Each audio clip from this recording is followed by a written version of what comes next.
Olá, turma! Na aula passada, nós vimos sobre células. Vimos que as células são a estrutura básica dos seres vivos, que todos os seres vivos são formados por células, exceto o vírus, se lembram?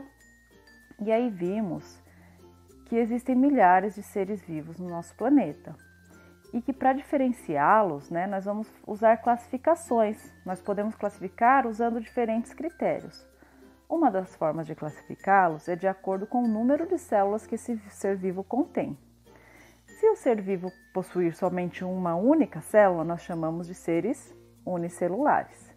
Se ele possuir mais de uma célula, chegando muitas vezes a milhões de células, nós vamos chamá-los de pluricelulares. Hoje nós vamos ver uma forma diferente de classificar esses seres vivos, que é de acordo com a sua organização celular, ou seja, de acordo com a organização da estrutura das células que compõem esses seres. Dessa forma, nós podemos classificá-los em dois grandes grupos. Nós vamos ter os seres procariontes e os seres eucariontes, ou seja, os procariontes são seres formados por células do tipo procarionte e os eucariontes por células eucariontes. Os seres procariontes são formados por células procariontes. Eles não possuem um material genético delimitado por um envoltório nuclear. Isso quer dizer que seu material genético está disperso no citoplasma. Lembra que nós vimos na aula passada que todas as células, todas elas, independente do tipo, elas vão ter três características básicas em comum. Todas elas têm a membrana nuclear, que é aquela membrana que envolve, que fica em volta dessa célula.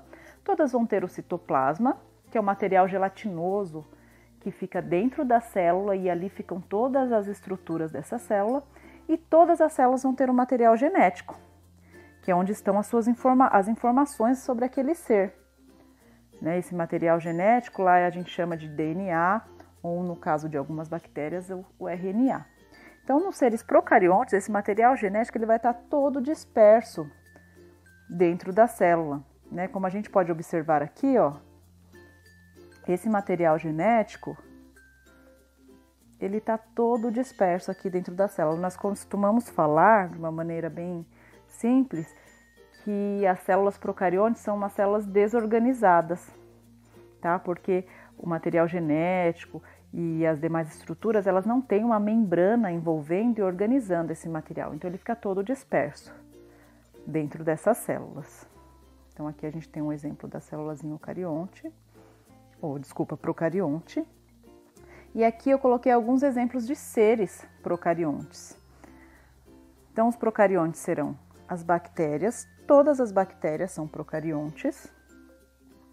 Coloquei imagem aqui de diferentes tipos de bactérias, aqui colônias e bactérias isoladas também. Aqui uma única bactéria. E as cianobactérias, também conhecidas como algas azuis, que são um tipo de bactérias que elas fazem fotossíntese, tá? Por isso que elas se diferenciam das demais. Então, procariontes, gente, são somente as bactérias, tá? Então, não tem erro quando a gente perguntar os seres procariontes, as bactérias e as cianobactérias. Os demais seres vivos que estão aí no nosso planeta vão ser todos eucariontes, ou seja, vão possuir células do tipo eucarionte, ok? Então, vamos lá ver as características dessas células eucariontes. As células eucariontes, ou eucarióticas, também chamadas de eucélulas, são mais complexas que as procariontes. Possuem membrana nuclear individualizada, na qual o material genético fica protegido, e vários tipos de organelas. Então, aqui nós temos uma imagem de uma célulazinha eucarionte. E a gente consegue observar aqui o núcleo dessa célula. Então, aquele material genético, o DNA dessa célula, fica organizado por uma membraninha chamada membrana nuclear. E as demais organelas também têm membranas em volta delas. Então, nós costumamos dizer que a célula procarionte é uma célula desorganizada, enquanto a célula eucarionte é uma célula organizada. Aqui também temos mais um exemplo de uma célula eucarionte. E aí, dentro das células eucariontes, nós podemos dividi-las em dois grupos. Tá? Nós vamos ter as células eucariontes vegetais e as células eucariontes animais. Ambas vão ter um material genético organizado pela membrana nuclear, que foi uma característica que eu já falei para vocês, que é das células eucariontes. Porém, elas vão ter algumas estruturas que não serão comuns às duas células. Por exemplo, vamos lá, as principais diferenças entre uma célula vegetal e uma célula animal. Uma célula vegetal, ela vai ter o que a gente chama de cloroplastos. Ela vai ter os cloroplastos, que é uma estrutura responsável pela pigmentação verde das plantas e é onde ela faz a fotossíntese. Ela vai ter a parede celular, que é uma estrutura que confere resistência a essa célula, que eu já vou mostrar para vocês. E um vacuolo grande. O vacuolo é uma estrutura onde vai armazenar ali água e alguns nutrientes na planta. Já a célula animal, então, ela não vai ter esses cloroplastos, ela não tem essa parede celular e os vacuolos, quando presentes, eles vão ser pequenos. Então, aqui, ó, eu tenho uma célula animal, tá? Então, a célula animal, ela não vai ter essas estruturas. Então, normalmente, quando a gente observa esses desenhos de células eucariontes, normalmente aparece animal.